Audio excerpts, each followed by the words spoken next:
I have kept the shelter at Vale Pass for more winters than I have fingers to knot, and in that time the road has handed me every kind of traveler the lowlands make.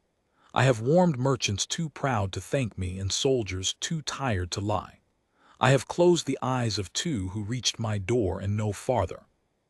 I am not a soft creature, and my people are not a soft people. We run cold in the blood, we sleep with one lid down and one lid open, and we measure a debt in cord, knotting it into a line we wear at the wrist until it is paid. I tell you all this so you understand that when I say I had never, in all those winters, seen what I saw the night the human came up out of the weather, you will know it is the word of someone slow to wonder. The road over the Kalen Reach is the only road there is. East of it the marsh, west of it the high dry plateaus where the writ keepers sit. Between them stands the reach, a wall of broken stone the height of 3 storms stacked, and the only way through is the stair that men cut into it 100 lifetimes ago, switching back and back upon itself until it crests at the pass. My house sits at the crest. It is built into the rock, low and thick-walled, with a hearth pit you could lay a grown ox in, and a roof beam that is held against wind that peeled the snow off the mountain in sheets. There is a law on this road older than any flag that has flown over either end of it. Under the shelter roof there is no blood and no claim. A man hunted to the very door of my house may cross my threshold and be, for as long as the storm holds, untouchable. His pursuers may sit at the same fire and warm the same hands, and they may not lay a finger on him until the weather breaks and he steps back out onto open road. This is the truce of the roof. It is not my law. It is the road's law, and I am only its keeper. I have never broken it, and I have never let it be broken, and I had come to believe in my long, cold patience that it could not be broken, the way you come to believe a thing simply because it has always held. The human came up the last switchback, an hour ahead of the worst of it. I heard him before I saw him, which is rare, because the wind takes most sound and throws it off the mountain. But there was a knock against the lower steps, regular, patient, a walking stave finding the stone and pushing off it, and then the scrape of boots that did not hurry though the sky behind them had gone the color of a bruise. I opened the upper shutter a hand's width and looked down the stair and saw him. He was not large. I want to be plain about that because afterward the lowland singers made him into a giant and he was not. He was a man of middle years and middle height, broad through the shoulder in the way of someone who has spent his life lifting and carrying, with a face the weather had been at for a long time. He wore the leathers of a roadwright, the men who keep the stair in repair, and he had the roadwright's tools slung across his back, the long bar and the chisel and the coil of line. He climbed the way a roadwright climbs, testing each step, never trusting the stone to be where it was the last time he came this way. And against his chest, inside the open front of his coat, wrapped so that only the top of a small pale head showed, he carried a child. I have seen humans before. We are not so far from the marsh that they do not come through, though they are uncommon on this road and uncommoner still alone. They are an odd people to my eye, all of them too quick in the blood, too loud in the face, given to showing what they feel as though feeling were a thing to be spent rather than kept. But this one was quiet. He came up to my threshold and he stopped, and he did not push past me into the warmth the way the cold blind always do. He stood in the doorway with the wind tearing at his coat, and he looked at me with the patience of a man who has decided he will not be hurried by anything, not weather, not me, not death itself, and he said in the trade speech of the road, "Keeper, I'd ask the roof for 2. The roof asks nothing in return but that you keep its law while you're under it," I said, which is the thing I have said 10,000 times, and I stood aside. He came in. He did not set the child down at once. He stood near the door with the snow melting off his shoulders, and he looked at the whole of the room, the hearth, the benches, the dark corners, the second door at the back that lets out onto the sheltered ledge where I keep the wood and the water. And only when he had looked at all of it did he move to the fire, and only when he had set his stave against the wall and shrugged the tools off his back did he open his coat. The child was a marsh child. There was no mistaking it. She had the ashen skin of the marsh people, gray going to pale at the throat, and the wide dark eyes that take in all the light there is. And between the fingers of her small hands there was the thin webbing that lets her people move through the reed water of the low country the way I move through air. She wore a marsh child's clothes, layered and damp, and around one wrist she had knotted a scrap of net cloth, the kind the marsh women weave, gone gray with handling. She could not have stood as high as the human's belt. When he opened the coat she turned her head and looked at me, and she did not cry and she did not hide. She only looked, the way a small creature looks when it has already learned that looking will not change what is coming and has decided to do it anyway. She made a sound, a low sound, a hum under the breath, 3 notes and then the same 3 notes over and over, so quiet you could lose it under the fire's crackle. I did not know then what it was. I learned later that the marsh children hum like that when they are afraid and trying not to be, that the marsh mothers teach it to them. A song with no words that means only I am still here, I am still here.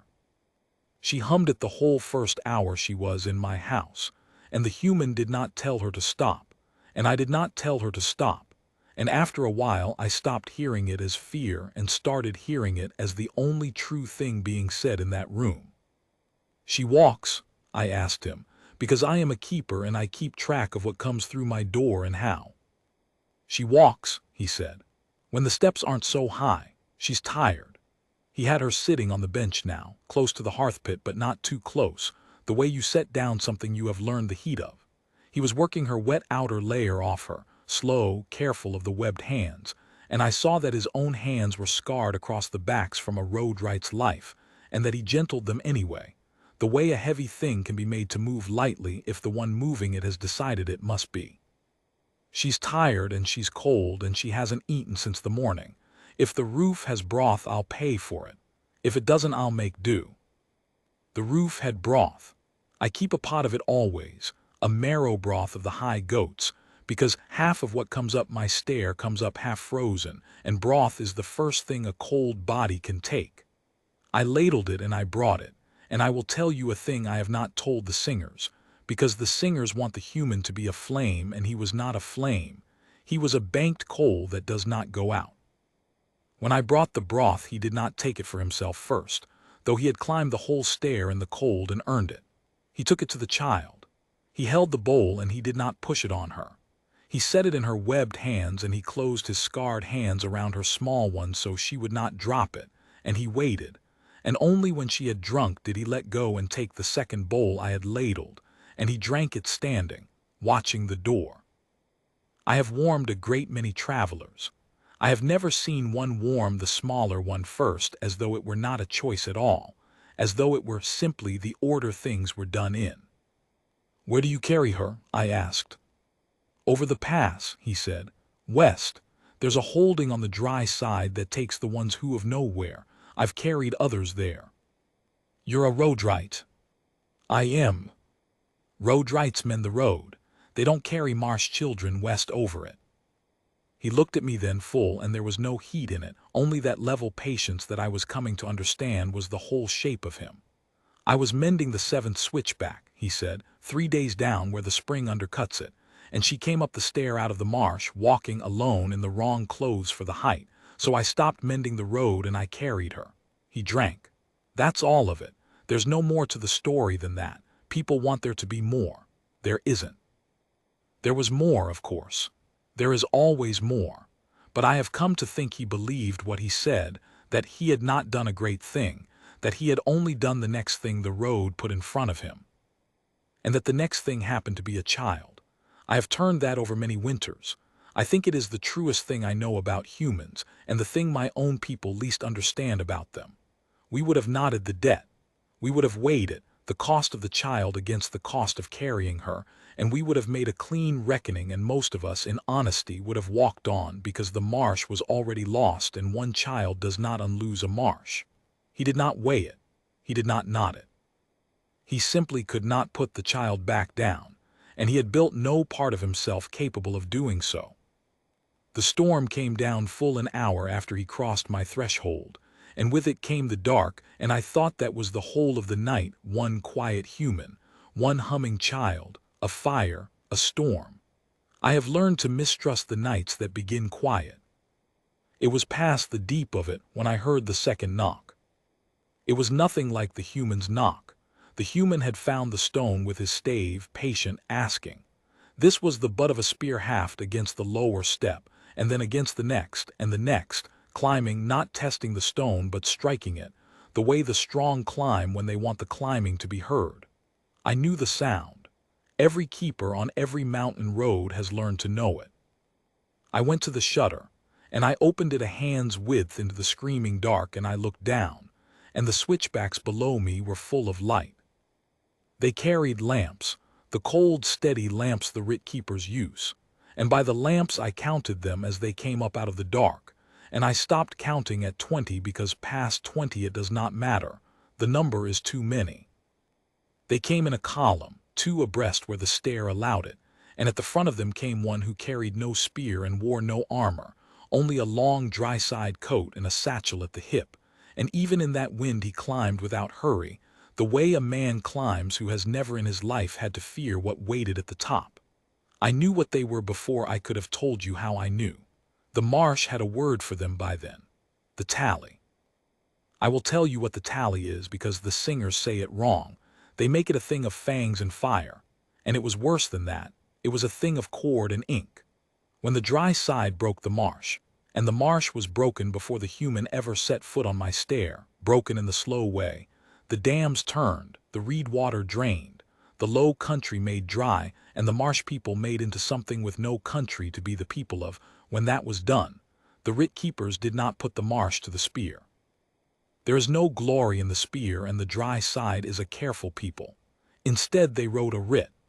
The writ said that the children of the marsh, being now without a country, were wards of the conquered, and that the conquered in its mercy would take them up, count them, and place them, dry side, in holdings where they would be raised correct and dry and made into something other than marsh.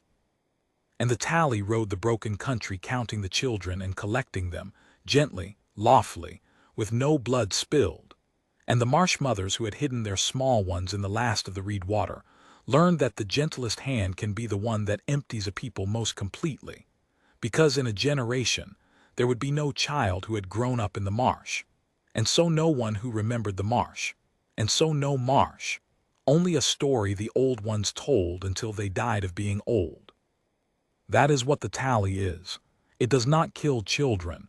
It is far too patient to kill children. It collects them. And one of the marsh's children was sitting on my bench by my fire, humming 3 notes under her breath, and the human had carried her up out of the very country the tally was sweeping. I shut the shutter. I went back to the fire. The human was already standing. He had heard the spear haft on the stair the same as I had, and he had set himself between the door and the bench where the child sat, not crouched, not braced, only standing. His Roadwright's bar leaned against the wall within reach of his hand, but his hand not on it. He looked at me. "How many?" he said. "More than the roof has ever held," I said, "and the one who leads them carries a satchel, not a spear." Something moved across his weathered face. Not fear, though I think there was fear in him. He was not a fool. It was something closer to recognition, the look of a man who has come to the place. He knew the road would bring him and is only sorry it came so soon. "The writ," he said. "You know them." "I've carried others west," he said. "I told you. The ones I carried west I carried because the tally was 3 days behind. Tonight it's at the door." He looked at the child. She had stopped humming. She was watching him, those wide dark eyes taking in all the light there was, and she had gone very still, the stillness of a marsh thing that knows the heron has landed. He went to her. He crouched, and here the singers are right, he crouched. He put himself at her eye level because he was not a man who would stand over a small frightened thing and speak down at it. And he said something to her too low for me to hear, and she put one webbed hand flat against the front of his coat, over where his heart would be if a human heart is where they say it is, and she held it there. He stood back up. "Keeper," he said, "what's the law of your roof?" "Under the roof, no blood and no claim," I said. "For as long as the storm holds. When it breaks and you step out onto open road, the roof's law ends and the road's begins, and the road belongs to whoever's strongest on it. And the tally, will it honor your roof? I was a long time answering because I wanted to answer true. The roof's law is older than the Concord, I said. Older than the writ. Older than the marshes breaking. Every flag that's flown over this road has honored it, because a road where the shelter can be taken is a road no one will travel, and a road no one travels is no use to any flag. The tally is lawful above all things. It loves the law more than it loves the children it collects. The roof's law is the law, so yes. While the storm holds, it will honor the roof. I let one lid drop, the way my people do when we are about to say a hard thing. But the storm will not hold forever, and the tally does not need to break the roof. It only needs to wait under it. When the weather breaks, you step out onto the road with the child, and there are 20 of them on the stair below you, and there is one of you. He took that in. He did not flinch from it. Then we wait, he said, and we see how long the storm holds, and we see who gets cold first. I almost laughed, which is a thing my people rarely do.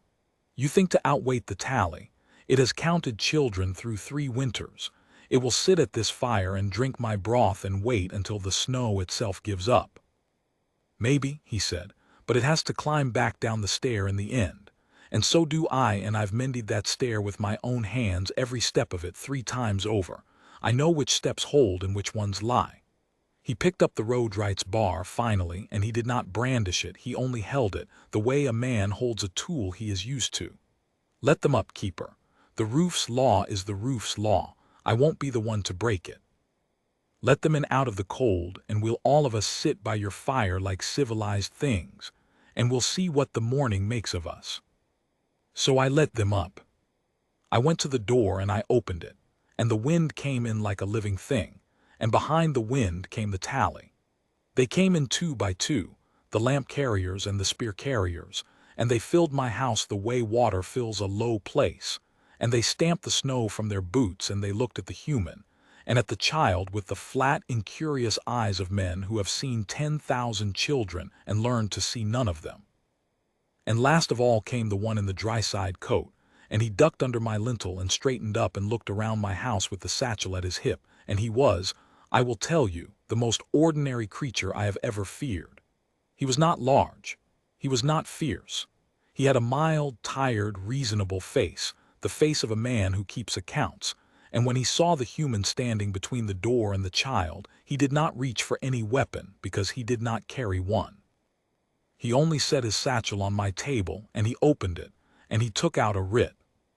Keeper, he said to me with a small correct bow, the roof's law, we honor it.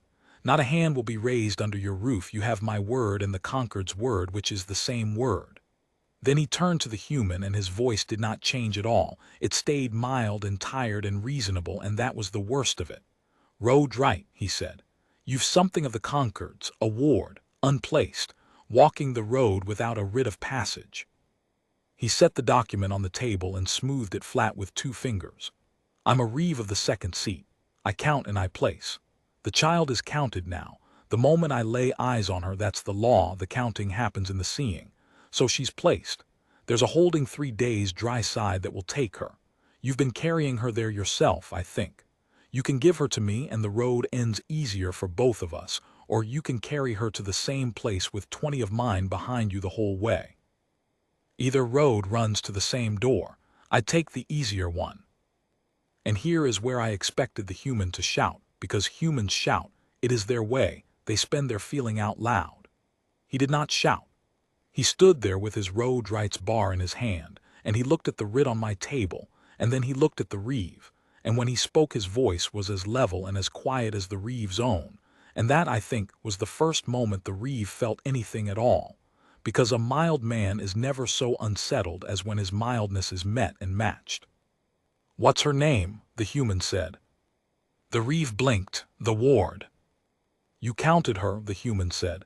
You said the counting happens in the seeing, so you've counted her. What's her name? The wards aren't counted by name, the reeve said, patient, explaining a thing to a child. They're counted by tally. Names are a marsh thing. Dry side, she'll have a number until she earns a dry side name. It's kinder. A name ties a child to a country and her country's gone. We don't tie children to graves. Her name's Sepha, the human said. It won't be where she's going. Her name's Sepha, the human said again, exactly as level, exactly as quiet, and he did not say it to the reeve.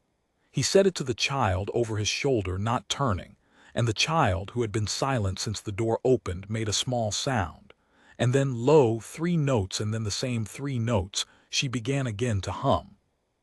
I want to tell you what happened next as it happened, because it is the part the singers get most wrong, and because it is the part that I, an old cold keeper of a mountain road, have spent a great many winters trying to understand, and have, I think, finally understood. Nothing happened. For a long time, nothing happened. The storm screamed against my roof beam, and the fire burned in the pit, and 22 armed creatures of the tally stood and sat in my house, and 1 roadwright stood between the door and the bench. And nothing happened, because nothing could happen, because the roof's law held, and the reeve loved the law more than he loved the collecting, and the human had read that in him, and had decided to make the night into a thing the reeve could not win by being patient, because the human was more patient than patience itself. The reeve sat at my table. He had his men sit where they could. He drank my broth when I offered it, because the roof feeds all who shelter under it. That too is the law, and I would not break it even for the tally. And he waited, and the human waited, and the child hummed, and the storm did not break. I have kept the shelter at Vale Pass for more winters than I have fingers to knot, and I will tell you that I have never spent a longer night, and I have spent nights with the dead. The reeve tried to make the human reasonable. He was good at it. Reasonableness was his whole trade. He talked in that mild, tired voice about the holding dry side, how clean it was, how the children there were fed and lettered and never went hungry, how the marsh had been a hard country and a wet country and a country that drowned as many children as it raised, and how the conquered was not a cruelty but a mercy, taking the children up out of a drowned country and into a dry one. He talked about the law, how it was the same law for everyone, how a law that bent for one road, right in one ward, would bend for anyone and then be no law at all. He talked about the human's own road, how a roadwright who carried off a counted ward would never mend a stair on the dry side again, would be a hunted man, would have nowhere, and the human had heard him out, all of it, the way I imagined the human heard out the weather, and at the end of all of it the human said only, "You keep saying she's a ward of nowhere, a child without a country, but she's not without a country. She's sitting in one. She's in my keeping, and my keeping's the only country she's got, and I'm not a country you've got a writ for." "There's a writ for everything," the reeve said, and for the first time something tired and old looked out from behind the mildness. "Not for that," the human said. And the child hummed, 3 notes in the same 3 notes, "I am still here, I am still here," and the long night ground on. Toward the dead of it, the human did a thing that I have thought about more than any other thing he did. He was tired, I could see it.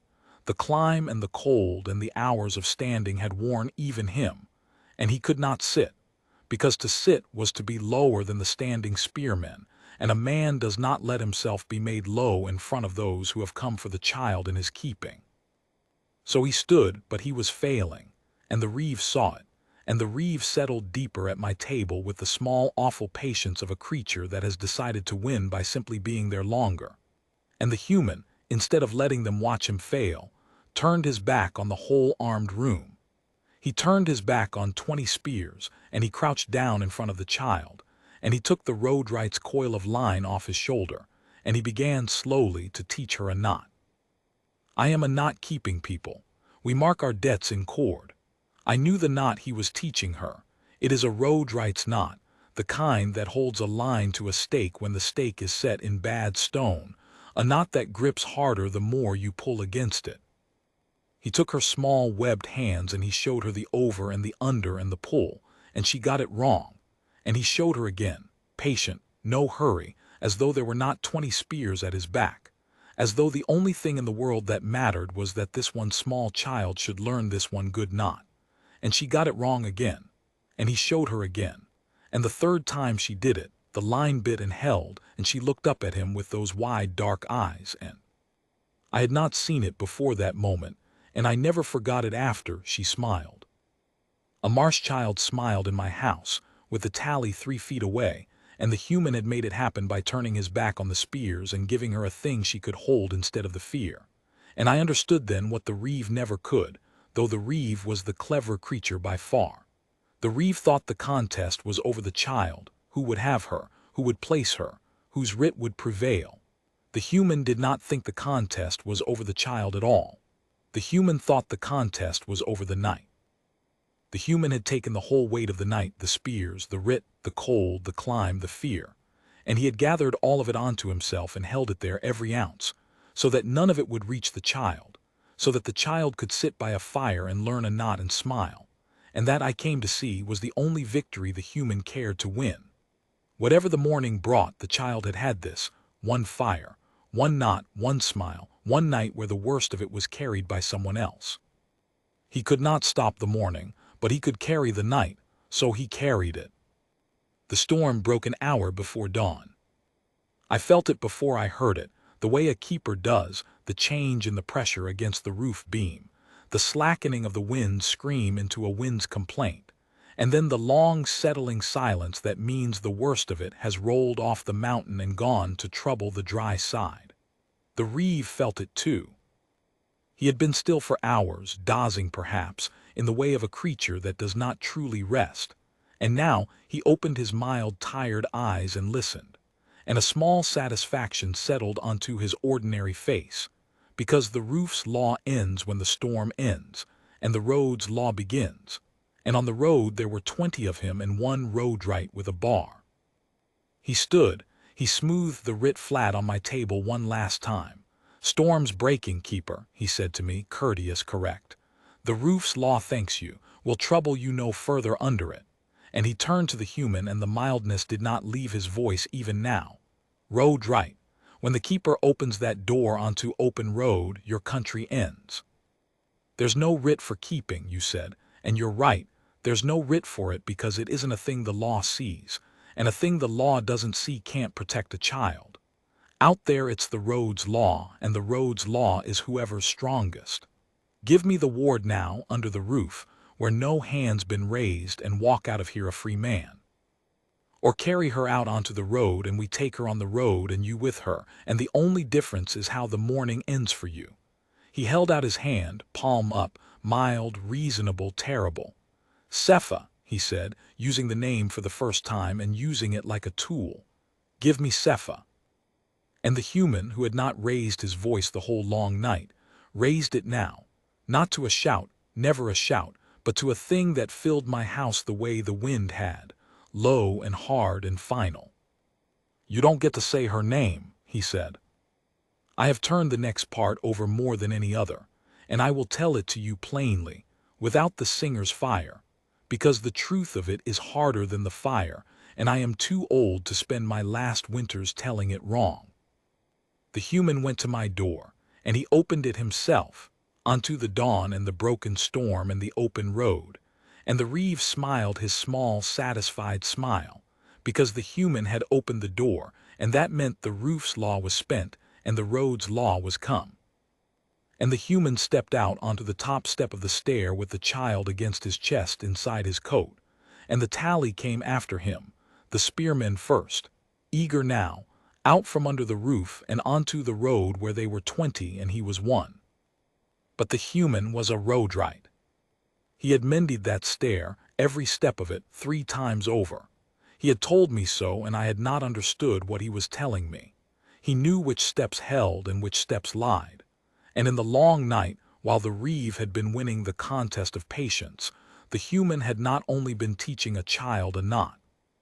He had been watching the door, and watching the stair below it through the crack of the shutter when I was not looking, and reckoning, the way a man reckons a thing he has built and knows better than anyone living. The top 3 switchbacks of the Vale stair run along the lip of a fall that goes down into the reach, a distance I have never measured because no one who goes down it comes back to be measured. And the human had set his road right's line in the dark, while we all watched the fire, set it across the second switchback, low, where the spearmen coming up eager and fast in the bad dawn light would not see it, anchored to a stake driven into the one patch of bad stone on that whole stair, set with the knot that grips harder the more you pull against it. The knot he had taught the child. He had set the line and he had walked out the door and he had let them come. I will not tell you it as a battle, because it was not a battle, and the singers who make it one do the human no honor, because the human took no joy in it, and a battle is a thing men take joy in. The spearmen came up fast and eager onto the second switchback in the bad light, and the line took the first rank at the shin, and the bad stone gave the way the human had known bad stone gives, and the lip of the fall did the rest, and it did it quickly, and it did it to the ones who had come up that stair in the dark to collect a child, and to no one else. The human did not strike a single blow. He stood on the top step with the child in his coat, and he let the road's own law, the law of weight and bad stone and a long fall upon the ones who had come for the children, and that, I think, is the only kind of wrath a man like that has in him. Not a thing he does, but a thing he allows, a door he opens and steps back from. The morning was very quiet after. The wind had gone. The snow on the lower stair was clean and white where the lamps had been. The reeve stood in my doorway and looked down the stair at what the dawn had made of his column, and his mild, tired face did not know, for a long moment, what to be. He had a writ for everything. He had no writ for this. And then he looked at the human, who stood on the top step in the clean, cold light with a child humming against his chest, and he understood, I saw him understand it, that the human had never once broken the law. The roof's law had held. Not a hand had been raised under the roof. The road's law had held. On the road it was whoever was strongest, and it turned out that the strongest thing on that road was not 20 spears but one man who knew which steps lied, and a knot, and a fall. The human had beaten the tally with the tally's own beloved law, and there was nothing in the satchel for that. "You'll be hunted," the reeve said at last, and his voice had lost the mildness. It was only tired now, only old. "There's no road on the dry side you'll walk again. There's no holding will take you. You've made yourself a man without a country." "I had a country all night," the human said. "It was right here in my coat. I'll keep it." And he turned and he went down the stair, past the clean white snow, testing each step the way a road-right tests, never trusting the stone to be where it was the last time, carrying the child west over the pass toward the dry side and whatever it would make of the two of them.